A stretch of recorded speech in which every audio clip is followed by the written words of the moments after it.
Welcome to our lightning talk, the Open Trifecta, a winning combination of pedagogy, licensing, and ePortfolios. I'm Melanie Lenahan, and I'm a professor of biology at Raritan Valley Community College. And I'm Megan Dempsey. I'm the instructional services librarian. Hello, my name is Carrie Rafanello-Bazar, and I am the career counselor and educator.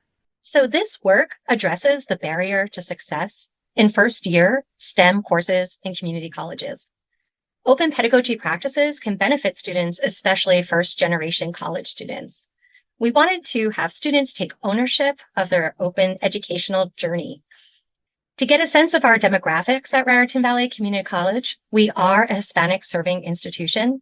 This semester in my general biology class, 30% of my students are first gen and 40% work more than 20 hours a week. And this is a typical distribution of my first year courses. So why use open pedagogy? I was moved to adopt open pedagogy teaching practices due to the inequities in higher education that were revealed during the COVID-19 pandemic. And I'd like to use this illustration of the giving tree by Shel Silverstein as an analogy for providing equity and justice in our classrooms.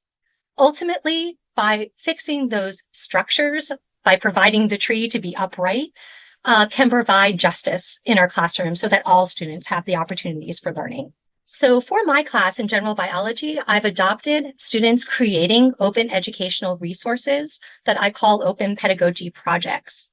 Some of the examples of my student work include podcasts and blog posts that are shown in the image on the right. And with the students' explicit permission, these learning artifacts can be shared with students in the class and beyond the classroom. The 8 facets of open pedagogy that are shown in the wheel on the left are examples of how my students' projects align with those facets of open pedagogy. For example, innovation and creativity, sharing ideas and resources, learner-generated learning artifacts, such as open educational resources, and later we'll talk about reflective practice and peer review. So the overall goal of the unit assessment or open pedagogy projects is to give students a choice in what they learn in class and help them to construct their understanding of a course topic. The initial start of the project is for students to identify a goal of their project, for example, to teach someone a biological concept or to explore a career or educational goal. The next step is for them to choose the format of their project. Initially, I had students create blog posts, podcasts, or infographics. More recently, I have students create what I call an unessay or virtually anything to demonstrate their learning. The last thing is for students to explain how that project aligns to learning objectives for the unit. And on the bottom of this slide, you can see the scaffolding that I use in my classroom for these projects. So students start by choosing the goal, the format, and the alignment to the learning objectives. We have a library instruction that you'll hear about later. And we also have our career counselor, Carrie, who will be speaking later, help students to create a Creative Commons license for their work and also to upload it to an ePortfolio. Some of the benefits of doing this type of work with my students is that it creates a community where all voices are valued. It provides opportunities for autonomy and agency. It fosters collaboration both within and outside the learning space. It promotes a culture of peer review and encourages reflective practice. So as the librarian that works with Melanie's classes, the first time I meet with her students, I give them my captivating world of copyright presentation. So they come to the library and are introduced to a brief history of why and how copyright exists in its traditional form and the protections that copyright provides to content creators. I then describe the growing popularity of Creative Commons licenses as a way for content creators to share their work more widely and to give built-in permissions for others to use what they've created while still retaining ownership over their own intellectual property. We then play a little guessing game with the symbols that are associated with a Creative Commons license to help them understand what permissions are established through the licenses. I then show them all the possible combinations of the elements of the license and talk about the varying degrees of openness that can exist. I like to include examples of where students may have seen the licenses before and not realized it, and TED Talks are a great example of this. It gets the students thinking about why someone might want a more restrictive license on content, because, for example, taking a clip out of context for a TED Talk could drastically alter the intent of the talk. And this ties in nicely with the research the students will be doing on scientific topics as they undertake their open pedagogy assignments. During their research, they will encounter a lot of copyrighted content and some openly licensed research with varying levels of permission. We also discuss open access and its relationship to Creative Commons licensing, as well as the value of open science. The COVID pandemic actually really enhanced students' ability to understand this concept or to grasp this idea of why open science is really profoundly important. It's often a very eye-opening concept for students. I think there are several wins to this licensing session within the context of the class and the students' broader educational experiences. First of all, it encourages the students to seek out openly licensed creative elements. I think the students pay more attention to licensing of the content once they're aware of it, especially the multimedia that they might want to use to enhance their project. Students recognize that open sharing of knowledge is valuable and that they can participate in that process.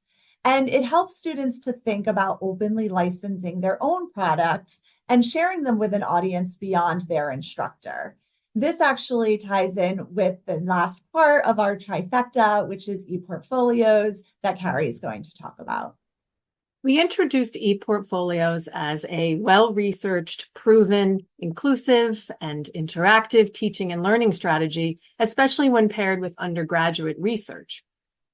ePortfolios link multimodal evidence of learning and preparation, empower student narratives, and support equitable career readiness for all students.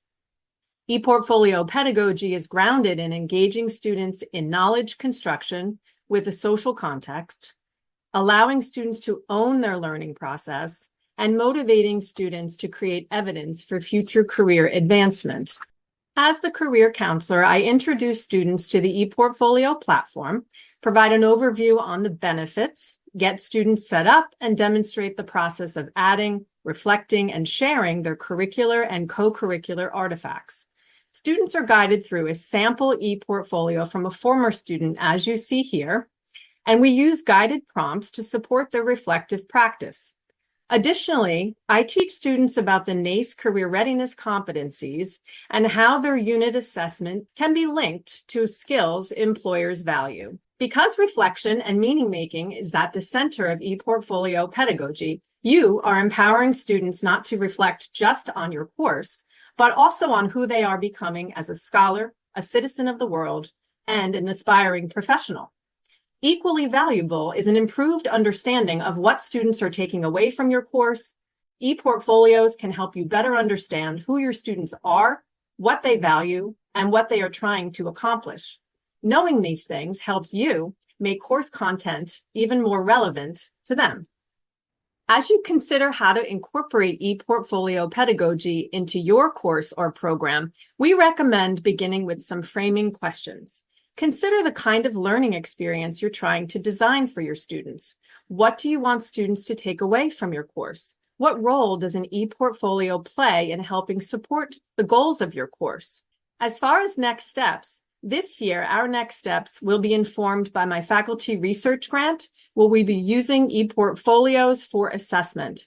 We will be exploring how ePortfolio pedagogy impacts student awareness of and self-efficacy around professional identity construction and career readiness. The very process of developing an ePortfolio not only documents a student's academic, personal, and professional development, but more importantly, it prompts students to adopt future-oriented thinking and consideration of next steps. Incorporating the ePortfolio into the general biology courses as part of our trifecta also encourage students to openly share their research beyond these courses to other students on the ePortfolio platform, as well as to future transfer institutions and employers.